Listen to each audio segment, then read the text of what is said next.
ಮಾನ ಸನ್ಮಾನ ಅಪಮಾನ ಅವಮಾನ ಎಲ್ಲವೂ ಕೂಡ ಮಾನವರಿಗೂ ಬರುತ್ತವ, ಮಹಾತ್ಮರಿಗೂ ಬರುತ್ತವ.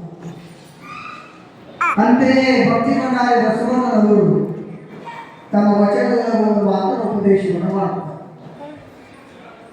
ಎನ್ನ ವಾಮಕ್ಷೇಮ ನಿಮ್ಮದಯ್ಯ, ಎನ್ನ ವಾಮಕ್ಷೇಮ ನಿಮ್ಮದಯ್ಯ, ಎನ್ನ ಹಾನಿ ವೃದ್ಧಿ ನಿಮ್ಮದಯ್ಯ, ಎನ್ನ ಹಾನಿ ವೃದ್ಧಿ ನಿಮ್ಮದಯ್ಯ, ಎನ್ನ ಮಾನಾಪಮಾನ ನಿಮ್ಮದಯ್ಯ, ಎನ್ನ ಮಾನಾಪಮಾನ ನಿಮ್ಮದಯ್ಯ, ಬಳ್ಳಿಗೆ ಕಾಯಿ ತಿನ್ನಿದ್ದೆ ಕೂಡಲ ಸಂಗಮ ದೇವ, ಬಳ್ಳಿಗೆ ಕಾಯಿ ತಿನ್ನಿದ್ದೆ ಕೂಡಲ ಸಂಗಮ ದೇವ. ಬಸವಣ್ಣನವರ ಅದ್ಭುತವಾಗಿ 4 ಸಾಲಿನ ವಚನಗಳ ಸಂದೇಶ ಇಡೀ ಮಾನವನ ಜೀವನವನ್ನೇ ಗುರುತಿಸುತ್ತದೆ. ನೋಡಿ, ಎಲ್ಲರಿಗೂ ಸಹಜವಾಗಿ ಇವು ಬರೋದೇ ಕಷ್ಟ, ನೋವು, ನಡೆಯುವು, ಸಂಕಟ, ವ್ಯಥೆ, ದುಃಖ ಎಲ್ಲವೂ. ಅಂತೆ ಮಹಾನುಭಾವಗಳಾದ ಬಸವಣ್ಣನವರಂತಾರೆ, ಜೀವನದೊಳಗೆ ಅದು ಕಷ್ಟ, ನೋವು, ನಡೆಯುವು, ಸುಖ, ದುಃಖ, ದುಮ್ಮಾನಗಳು ಏನೇ ಬರಲಿ ಅದನ್ನ ಹೆಂಗ ಸ್ವೀಕಾರ ಮಾಡಬೇಕು ಅನ್ನುವಂಥದ್ದನ್ನು ಬಸವಣ್ಣನವರು ಅಪ್ಪಣೆ ಪಡಿಸ್ತಾರೆ. ಎನ್ನ ವಾಮಕ್ಷೇಮ ನಿಮ್ಮದಯ್ಯ. ಇವತ್ತು ನಾನು ಅನಾರೋಗ್ಯದಿಂದಿದ್ದೇನೆ ಮತ್ತು ಆರೋಗ್ಯವಂತನಾಗಿದ್ದೇನೆ ಅಂದ್ರೂ ಸಹಿತ ಅದು ಯಾರ ಕೃಪೆ ಅಂದ್ರೂ ಅದು ಬಸವಣ್ಣನವರು ಬರೀತಾರೆ. ಅದು ಕೂಡಲ ಸಂಗಮನಾಥನ ಕೃಪಾ, ಅದು ಅವನ ಇಚ್ಛೆ, ಅವನ ಇಚ್ಛೆ, ನನ್ನದಲ್ಲ. ಇವತ್ತ ಚಿಕನ್ ಗುನ್ಯ ಬಂದದ, ಟೈಫಾಯ್ಡ್ ಬಂದದ, ಏನೆಲ್ಲ ವ್ಯವಸ್ಥೆಗಳಾಗ್ಯಾವ ಶರೀರದೊಳಗೆ, ಆರೋಗ್ಯದಿಂದ ಅನಾರೋಗ್ಯ ಆಗೈತೆ ಅಂದ್ರೆ ಅದು ನಮ್ಮ ಇಚ್ಛೆ ಅಲ್ಲ,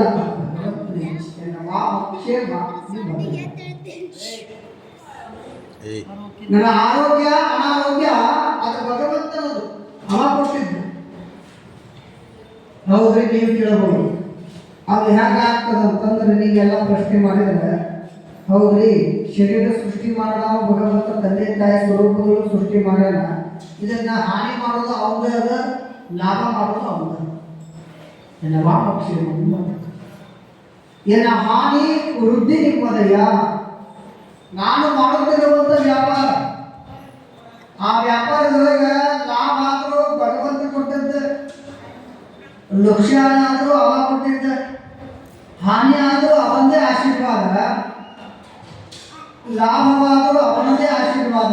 ಇದರೊಳಗೆ ಪರಂತು ನನ್ನದೇನಿಲ್ಲ ಅನ್ನುವಂಥದ್ದನ್ನು ಬಸವಣ್ಣನವರು ಅಪ್ಪಣೆ. ಎನ್ನ ಮಾನ ಅಪಮಾನ ನಿಮ್ಮದಯ್ಯ. ಜೀವನದೊಳಗೆ ನಮಗೆ ಕೀರ್ತಿನೂ ಬರುತ್ತೆ, ಅಪಕೀರ್ತಿನೂ ಬರುತ್ತೆ. ನಮಗೆ ಗೌರವನೂ ಬರುತ್ತದೆ, ಅಗೌರವನೂ ಬರುತ್ತೆ. ಒಳ್ಳೆ ಕೆಲಸ ಮಾಡಿದ್ರೆ ಕೀರ್ತಿ ಬರುತ್ತದೆ, ಕೆಟ್ಟ ಕೆಲಸ ಮಾಡಿದ್ರೆ ಅಪಕೀರ್ತಿ ಬರುತ್ತೆ. ಹಾಗೆಯೇ ಈ ಗೌರವ, ಅಗೌರವ, ಮಾನ, ಅಪಮಾನ ಇದು ಯಾರು ಕೊಡೋದು, ಇದು ಯಾರ ಇಚ್ಛೆ ಅಲ್ಲ, ಅದು ಭಗವಂತನ ಇಚ್ಛೆ, ನಮ್ಮ ಇಚ್ಛೆ ಅಲ್ಲ. ಅದಕ್ಕಾಗಿ ಕೊನೆಯದೊಂದು ಮಾತನ್ನ ಬಸವಣ್ಣನವರು ಅಪ್ಪಣೆ ಪಡಿಸ್ತಾರೆ. ಬಳ್ಳಿಗೆ ಕಾಯಿ ತಿನ್ನಿದ್ದೆ ಕೂಡಲ ಸಂಗಮ ದೇವ. ಮಹಾತ್ಮರಾದ ಬಸವಣ್ಣನವರು ಅಂತಾರ, ಅಪ್ಪ ಕೂಡಲ ಸಂಗಮನಾಥ, ನಿನ್ನಲ್ಲಿ ಕೇಳಿಕೊಳ್ಳೋದಷ್ಟೇ, ಹಾನಿ ಆದರೂ ನಿಲ್ಲದೆ, ಲಾಭವಾದರೂ ನಿಲ್ಲದೆ, ಆರೋಗ್ಯ ಇದ್ದರೂ ನಿಲ್ಲದೆ, ಅನಾರೋಗ್ಯ ಇದ್ದರೂ ನಿಲ್ಲದೆ, ಮತ್ತು ಗೌರವ ಬಂದರೂ ನಿಲ್ಲದೆ, ಅಗೌರವ ಬಂದರೂ ನಿಲ್ಲದೆ, ಒಟ್ಟಾರೆ ಒಂದೇ ಮಾತಿನೊಳಗೆ ಬಸವಣ್ಣನವರು ಕೊನೆಯ ವಚನದೊಳಗೆ ಅಪ್ಪಣೆ ಪಡಿಸ್ತಾರೆ. ಬಳ್ಳಿಗೆ ಕಾಯಿ ತಿನ್ನಿದ್ದೆ ಕೂಡಲ ಸಂಗಮ. ಅಪ್ಪ ಸಂಗಮನಾಥ, 10 ಪಟ್ಟು ತಾಕತ್ತುಳ್ಳಂತಹ ಆ ಕುಂಬಳಕಾಯಿಯನ್ನ 1 ಪಟ್ಟು ಶಕ್ತಿ ಉಳ್ಳಂತ ಕೇವಲ ಒಂದು ಬಳ್ಳಿ ಬರ್ತದ ಅಂದ್ರೆ ಕುಂಬಳಕಾಯಿ 10 ಪಟ್ಟು ವಜನ ಇರ್ತದೆ. ಏನ್ರಿ, ಕುಂಬಳಕಾಯಿ 10 ಪಟ್ಟು ವಜನ ಇರ್ತದೆ. ಆ 10 ಪಟ್ಟು ಭಾರವಾಗಿರುವ ಕುಂಬಳಕಾಯಿಯನ್ನ ಕೇವಲ ಒಂದು ಬಳ್ಳಿ ಹಾಕ ಒಂದು ಜೀವನವನ್ನ ಆ ಕಾರ್ಯದೊಳಗೆ ಅದು ಕಳೀತದೋ, ಹಾಗೆ ನನ್ನ ಮಾನ, ಪ್ರಾಣ, ಅಪಮಾನ, ಹಾನಿ, ನಿಂದೆ ಏನೇ ಇದ್ರೂ ಸಹಿತ ನೀ ನನ್ನನ್ನ ಸಂರಕ್ಷಣೆ ಮಾಡಬೇಕು ಸಂಗಮನಾಥ ಅನ್ನುವಂಥ ಮಾತನ್ನ ಬಸವಣ್ಣನವರು ನಮ್ಮ ವಚನಗಳನ್ನು ಬಹಳ ಸೊಗಸಾಗಿ ಬರೀತಾರೆ. ಯಾವುದಕ್ಕೂ ನಾವು ಅಂಜಬಾರದು. ಯಾವುದೇ ಪ್ರಸಂಗದೊಳಗೆ, ಯಾವುದೇ ಕಾರ್ಯದೊಳಗೆ, ಎಂಥ ಸಂದಿಗ್ಧ ಪರಿಸ್ಥಿತಿಗಳು ಒಳಗೆ ಮಾನವನಾದವನು ತನ್ನ ಮನಸ್ಸಿನ ಸ್ವಾಸ್ಥ್ಯವನ್ನು ಕಳೆದುಕೊಳ್ಳ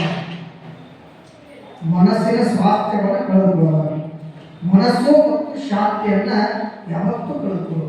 ಏನೇ ಬಂದಿದ್ದು ಬರಲಿ, ಗುರುವಿನ ದೈವದಲ್ಲಿ ಏನೇ ಬರಲಿ ಅಂತಹ ಧೈರ್ಯ ಯಾವಾಗಿರುತ್ತೋ ಸಾಕ್ಷಾತ್ ಪರಮಾತ್ಮನ ಒಲುಮೆ ಅವರಿಗೆ ಆಗ್ತಾನೆ ಅನ್ನುವಂಥ ಮಾತನ್ನು ಬಸವಣ್ಣನವರು ವಚನಗಳು ಎಂಥವ್ರಿಗೆ ಅಪಮಾನ ಆಗಿದ್ರೆ ಜೀವನಗಳು ಸಿದ್ಧಾರೂಢರಿಗೆ ಅಪಮಾನ ಆಗಿದೆ ಕೇಳ್ತಾರೆ. ದಿನಪ್ರಮಾಣ ಎಷ್ಟು ಜನ ಬೈದರು, ಬಡದರು ಹಾಗೆಲ್ಲ ಇನ್ನೂ ಮುಂದೆ ಬರುತ್ತೆ. ಅವ್ರ ತಲೆ ಮೇಲೆ ವಿಕೇತರು ಬರ್ತಾರೆ. ಹಾಗೆಲ್ಲ ಮದನ ಮೋಹನ ಮಾಳವಿಯ ಅಂತಕ್ಕಂಥವ್ರು, ಮದನ ಮೋಹನ ಮಾಳವಿಯ ಅವರು ತಾವೊಂದು ಸಂಕಲ್ಪ ಮಾಡಿಕೊಳ್ತಾರೆ. ಏನು ಸಂಕಲ್ಪ ಅಂದ್ರೆ, ಈ ಭಾರತ ದೇಶದೊಳಗೆ ಪುಣ್ಯಕ್ಷೇತ್ರವಾದ ಪಂಚಪೀಠಗಳಲ್ಲಿ ಒಂದಾಗಿರುವಂಥ ಜ್ಞಾನ ಸಿಂಹಾಸನದ ಪುಣ್ಯಕ್ಷೇತ್ರವಾದ ಕಾಶಿಯ ಪುಣ್ಯಕ್ಷೇತ್ರದೊಳಗೆ ಒಂದು ಜ್ಞಾನದ ದಾಸೋಹದ ಮಂದಿರ ವಿಶ್ವವಿದ್ಯಾಲಯವನ್ನು ಕಟ್ಟಬೇಕು ಅಂತ ಮದನ ಮೋಹನ ಮಾಳವಿಯ ಅವರು ಇಚ್ಛೆ ಸಂಕಲ್ಪ. ಆ ವಿಶ್ವವಿದ್ಯಾಲಯವನ್ನು ಕಟ್ಟಬೇಕಂದ್ರೆ ಸುಮ್ಮನೆ ಆಗ್ತದೆ ಇಲ್ಲ. ಅದಕ್ಕೇನು ಬೇಕು? ಹಣ ಬೇಕು, ಹಣ. ಹೀಗಾಗಿ ಮದನ ಮೋಹನ ಮಾಳವಿಯ ಅವರು ಹಣದ ಸಂಗ್ರಹಣೆಗಾಗಿ ತಾವೇ ಜೋಳಿಗೆ ಹಾಕೊಂಡು ಭಿಕ್ಷಾಟನೆ ಮಾಡ್ತಾರೆ. ದೇಶದ ದುಡ್ಡನ್ನು ನೋಡಿ, ಸಮಾಜಕ್ಕಾಗಿ ದುಡಿದವರು ಮದನ ಮೋಹನ ಮಾಳವಿಯ ಅವರು. ದೇಶದ ದುಡ್ಡೆಲ್ಲ ಅವರು ಭಿಕ್ಷಾಟನೆ ಮಾಡುತ್ತಾ ಎಲ್ಲಿಗೆ ಹೋಗ್ತಾರೆ ಅಂತಂದ್ರೆ ಹೈದರಾಬಾದ್ವರೆಗೂ ಹೋಗ್ತಾರೆ. ಹೈದರಾಬಾದ್ದೊಳಗೆ ನಿಜಾಮರ ಅರಮನೆ ಏನ್ರಿ? ಹೈದರಾಬಾದ್ದೊಳಗೆ ನಿಜಾಮರ ಅರಮನೆ. ಆ ನಿಜಾಮರ ಅರಮನೆಗೆ ನಾ ಭಿಕ್ಷೆಗೆ ಹೋಗ್ಬೇಕಂತ ಮದನ ಮೋಹನ ಮಾಳವಿಯ ಅವರು ಜೋಳಿಗೆ ಹಾಕೊಂಡು ಅರಮನೆಯನ್ನು ಪ್ರವೇಶ ಮಾಡಿದರು. ರಾಜ್ಯಸಭೆಯ ಆಸನದೊಳಗೆ ಆಸೀನರಾಗಿರುವಂತ ನಿಜಾಮರ ಎದುರುಗಡೆ ಹೋಗಿ ಮದನ ಮೋಹನ ಮಾಳವಿಯ ಅವರು ಅಂತಾರೆ, ಭಗವತಿ ಭಿಕ್ಷಾಂದೇಹಿ ಮಹಾರಾಜರೇ, ನನಗೆ ನೀವು ಭಿಕ್ಷೆಯನ್ನು ನೀಡಬೇಕು, ಅದು ಹಣದ ಭಿಕ್ಷೆಯನ್ನು ಕೊಡಬೇಕು. ಮಾಳವಿಯ ಅವರು ಎದುರಿಗೆ ನಿಂತು ಕೇಳಿದ್ರೆ, ರಾಜನಿಗೆ ಮಾನವೀಯತೆ ಅನ್ನೋದು ಇರಬೇಕಲ್ರಿ? ಅದು ಇರಬೇಕು. ಏನ್ ಅವಿವೇಕಿ, ಯಾರ ಮಾತನ್ನ ಕೇಳಿ ನನ್ನ ರಾಜಾಂಗಣದ ಅರಮನೆಯನ್ನು ಪ್ರವೇಶ ಮಾಡಿಯೋ, ಮೇಲಾಗಿ ನನ್ನ ಅನುಮತಿಯ ಅಪ್ಪಣೆ ಇಲ್ಲದೆ ನನ್ನ ಎದುರುಗಡೆ ಬಂದು ನನ್ನ ಅರಮನೆ ಒಳಗೆ ನಿರ್ಭಯವಾಗಿ ನನ್ನ ಎದುರುಗಡೆ ನೀ ಭಿಕ್ಷೆ ಕೇಳ್ತಿ ಅಂದ್ರೆ ನಿನಗೆ ಪರ್ಮಿಷನ್ ಕೊಟ್ಟವರು ಯಾರು? ಅವಿವೇಕಿ, ಅಜ್ಞಾನಿ ಅಂತ ತಾವು ಮೆಟ್ಟಿದ ಎಡಪಾದ ರಕ್ಷೆಯನ್ನ ಆತನ ಮುಖದ ಮೇಲೆ ಎಸೆದು ಬಿಟ್ಟು ಒಗೆದು ಬಿಟ್ಟು ಎಡಪಾದ ರಕ್ಷೆಯನ್ನು ಒಗೆದು ಅಪಮಾನ ಆಯಿತು ಮಾಳವಿಯ ಅವರು. ಅಪಮಾನವಾದಾಗ ಬಸವಣ್ಣನವರು ಹೇಳಿದ ಮಾತು ಏನೋ, ಎನ್ನ ಮಾನ ಅಪಮಾನ ನಿಂಪಬೇಕು. ಅದರ ಬಾಕಿ ಜೋಡಿಗಳು ಹಾಕೋದು ಮಹಾರಾಜನ ಪಾದರಕ್ಷೆ, ಕಿರಪಾದರಕ್ಷೆ ಹಾಕೊಂಡು ನೇರವಾಗಿ ಎಲ್ಲಿಗೆ ಹೋದ್ರು? ಮದನ ಮೋಹನ ಮಾಳವಿಯ ಅವರು ಹೈದರಾಬಾದದ ರಾಜಾಂಗಣದ ವರ್ತುಲ ಅದರ ಸರ್ಕಲ್ ಇರ್ತದೆ, ಆ ರಾಜಬೀದಿಯ ಮಧ್ಯ ರಾಜಬೀದಿ ಒಳಗೆ ಬಂದು ಎಲ್ಲ ಜನರನ್ನು ಕರೆದು, ನೋಡಪ್ಪ, ಈ ಹೈದರಾಬಾದದ ಮಹಾರಾಜರು ನೆಟ್ಟಿರುವ ಪಾದರಕ್ಷೆಯನ್ನ ಈ ರಾಜಾಂಗಣದ ಬೀದಿ ಒಳಗೆ ನಾನು ಹರಾಸು ಮಾಡ್ತಾ ಇದ್ದೇನೆ. ಆ ಹರಾಸು ಒಳಗೆ ತಾವ್ಯಾರಾದ್ರೂ ಈ ಪಾದರಕ್ಷೆಯನ್ನು ತಗೊಳ್ಬಹುದು ಅಂತ ಹೇಳಿ ಒಂದು ಮಾತನ್ನ ಹೇಳುತ್ತಾ ಅವರು ಹರಾಸು ಪ್ರಾರಂಭ ಮಾಡಿದ್ರು. ಪಾದರಕ್ಷೆ ಯಾರೇ? ಹೈದರಾಬಾದ್ ನಿಜಾಮರ ಪಾದರಕ್ಷೆ. ಇದು ಸುದ್ದಿ ಅವರಿಗೆ ಗೊತ್ತಾಯ್ತು. ರಾಜನ ಸೇವಕನ ಕರೆದ. ರಾಜ ಸೇವಕನ ಕರೀತಾರೆ, ನೋಡಪ್ಪ, ಇದೇ ನನ್ನ ಅರಮನೆ ಒಳಗ, ಇದೇ ನನ್ನ ರಾಜ್ಯಸಭೆಯ, ನನ್ನ ವ್ಯಾಪ್ತಿಯ ರಾಜಧಾನಿ ಈ ಬಗೆದ ಸಭೆ ಒಳಗ, ಅದು ನನ್ನ ಕ್ಷೇತ್ರದೊಳಗೆ ಹೈದರಾಬಾದ್ ಒಳಗೆ ನನ್ನ ಪಾದರಕ್ಷಣೆ ಹರಾಜು ಆಗ್ತಾ ಇದೆ. ಅದು ಬೇರೊಬ್ಬರ ಪಾಲಾದ ರಾಜನ ಕಿಮ್ಮತ್ ಏನು ಉಳಿತಲ್ವ? ಅದಕ್ಕಾಗಿ ಸೇವಕರು ಹೇಳ್ತಾರೆ, ನೋಡುತ್ತಮ್ಮ, ಅದು ಎಷ್ಟು ದುಡ್ಡಾದ್ರೂ ಪರವಾಗಿಲ್ಲ, ಒಂದು ಗೋಧಿ ಚೀಲದೊಳಗೆ ದುಡ್ಡು ತುಂಬ ಕಳಿಸಿದ್ರು, ಬೇಕಾದಷ್ಟು ದುಡ್ಡು ಖರ್ಚಾಗಲಿ, ಆ ಪಾದರಕ್ಷೆ ನೀನೇ ಕುಡಿದುಕೊಡುವ. ಸರಿ ಆಯ್ತು. ನಮ್ಮ ಹೋದ ಕೂಗಾಟಕ್ಕರು ಕೂಗಾಟಕ್ಕರು ಆ ಪಾದರಕ್ಷೆ ಒಳಗೆ ಎಷ್ಟು ಹೆಚ್ಚಿಗೆ ಸಂಪತ್ತು ಬಂತು ಅಂದ್ರೆ ಕೋಟಿ ಕೋಟಿ ಗಟ್ಟಲೆ ಅದು ಹರಾಜಾಗತ್ರಿ.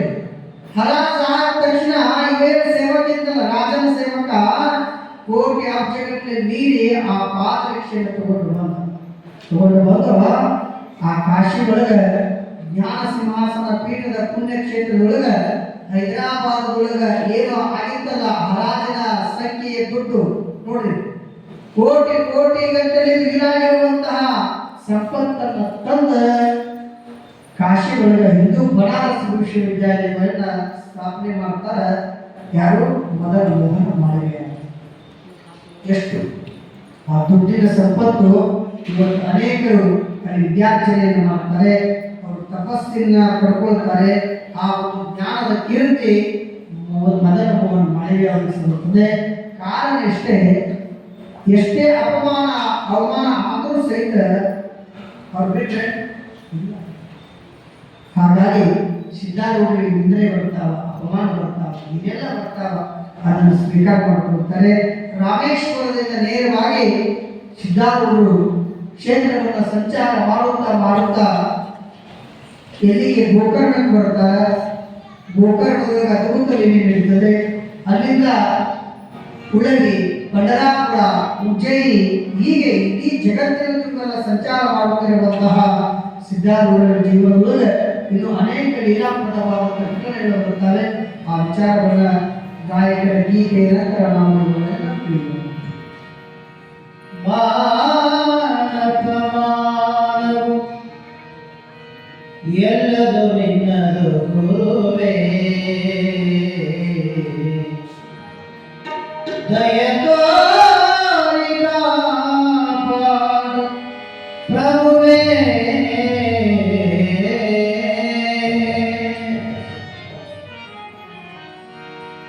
ದಾರಿ ಗುರುವೇ ನೀನು ಮರುಳನಾಗಿ ಕುಳಿತೆ ನಾನು ಪಾರು ಮಾಡೋ ಭವನೆಯಿಂದ ಪಂಚಾಕ್ಷರ ಯೋಗಿನಿ ಯೋಗಿನಿ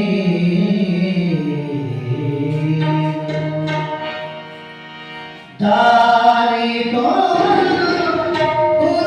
ನೀನು, ದಾರಿ ಗುರುವೇ ನೀನು ಮರುಳನಾಗಿ ಕುಳಿತೆ ನಾನು ಪಾರು ಮಾಡೋ ಭವನೆಯಿಂದ, ಪಾರು ಮಾಡೋ ಭವನೆಯಿಂದ ಪಂಚಾಕ್ಷರ ಯೋಗಿನಿ ಪುಟ್ಟರಾಜ ಯೋಗಿನಿ ದಾರಿ ಗುರುವೇ ನೀನು ಮರುಳನಾಗಿ ಕುಳಿತೆ ನಾನು.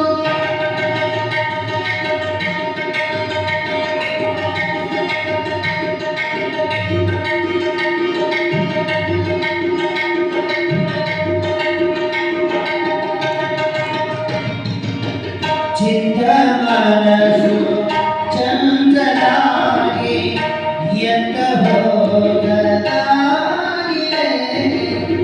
ಚಿತ್ತ ಮನಸ್ಸು ಚಂಚಲಾಗಿ ಎಂದ ಹೋಗಲಾಗಿದೆ,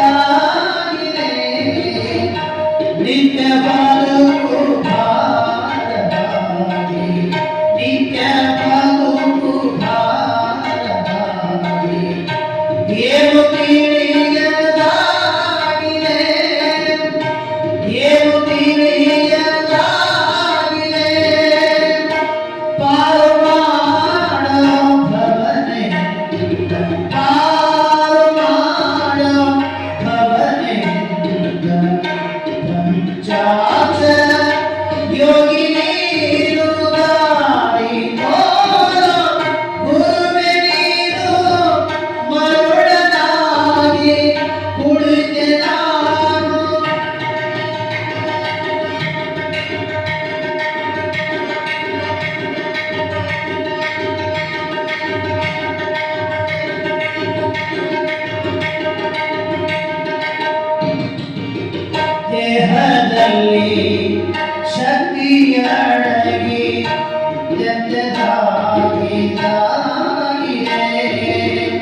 ದೇಹದಲ್ಲಿ ಶಕ್ತಿಯಡಗಿ ನಡೆಯದಂತೆ ಆಗಿದೆ. ತ್ರಾಹಿ ತ್ರಾಹಿ ಪರಮಯೋಗಿ, ತ್ರಾಹಿ ತ್ರಾಹಿ ಪರಮಯೋಗಿ, ಜೀವವೇ ಸರಾಗಿದೆ, ಜೀವವೇ ಸರಾಗಿದೆ. ಪಾರು ಮಾಡೋ ಭವನಯುತ, ಪಾರು ಮಾಡೋ ಭವನಯುತ, ಪಂಚಾಕ್ಷರ ಯೋಗಿ ನೀನು ದಾರಿ ತೋರೋ ಭೂಮಿ ನೀನು ಮರುಳನಾಗಿ ಕುಳಿತೆ ನಾನು.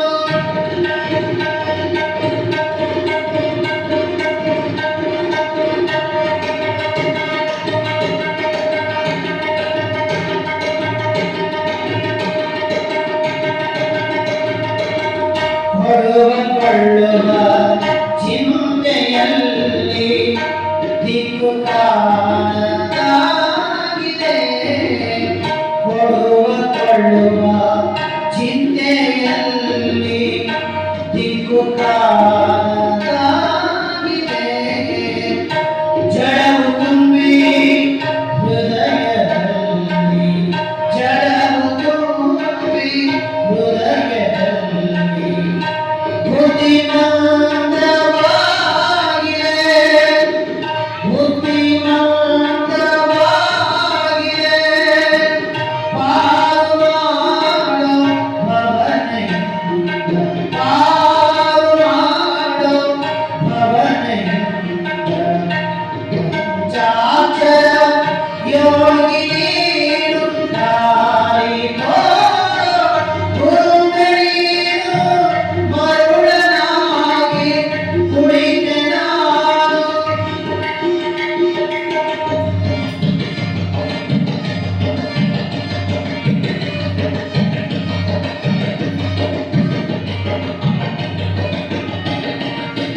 ಶಾಂತಿ ಭಕ್ತಿ ಶೂರ ಶಕ್ತಿ ಮನಕ ಮಂಗಲ ಮಾಯ ಸುಮತಿ.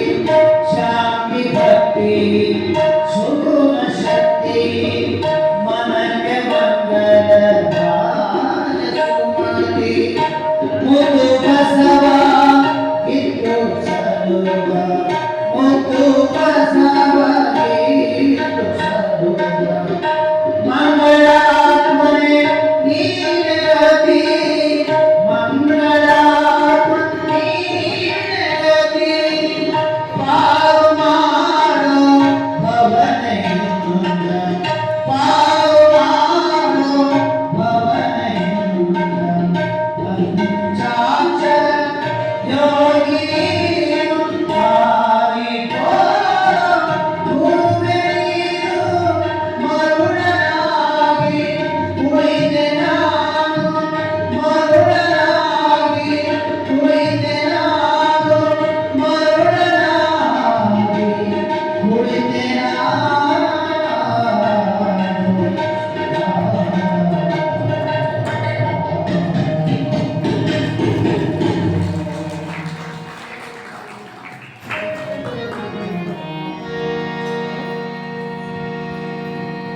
ತ್ವರದಿ ಮಲ್ಲಿಂದಟವಿ ಒಣಗಿ